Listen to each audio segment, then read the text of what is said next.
আজি বনাইছিলোঁ আমলখিৰ মৰ্টন। প্ৰথমতে আমলখিখিনি এটা কেৰাহীত বইল কৰি ল'লোঁ আৰু এতিয়া আমলখিখিনি বইল হোৱাৰ পাছত তাৰ গুটিবোৰ গুচাই মিক্সিত এটা পেষ্ট তৈয়াৰ কৰি ল'লোঁ। এতিয়া এখন কেৰাহী গেছত পাতি লৈ আমলখিৰ পেষ্টখিনি দি দিলোঁ আৰু লগতে দি দিলোঁ গুড়ি কৰি থোৱা চেনি, নিমখ, 2 বিধ ক'লা আৰু বগা, আৰু লগতে দি দিলোঁ অলপমান নেমু ৰস আৰু এচামুচমান গৰু ঘি। এইখিনি প্ৰায় 45 মিনিটমান সময় গেছটো চিমত থৈ ভাজিলোঁ। এয়া আমাৰ হৈ গৈছে আৰু এতিয়া এখন বাটাৰ পেপাৰত এনেদৰে উলিয়াই ল'লোঁ আৰু প্ৰায় আধা ঘণ্টা সময় ছেট হ'বৰ কাৰণে ৰাখি দিলোঁ। এয়া আধা ঘণ্টা হৈ গৈছে আৰু এতিয়া এনেদৰে চুৰিৰ সহায়ত কাটি ল'লোঁ আৰু ওপৰত ছটিয়াই দিলোঁ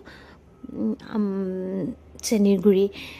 আৰু এতিয়া পুনৰ চেনিৰ গুড়িৰ ওপৰতে আমলখিৰ টুকুৰাবোৰ থৈ দিলোঁ আৰু ওপৰতো ছটিয়াই দিলোঁ আৰু লগতে দি দিলোঁ অলপ চাট মছলা। এয়া আমাৰ আমলখিৰ মৰ্টন ৰেডি হৈ গ'ল। কোনোবাই যদি বনোৱা নাই বনাই চাবচোন দেই। আজিলৈ আহোঁ, বাই।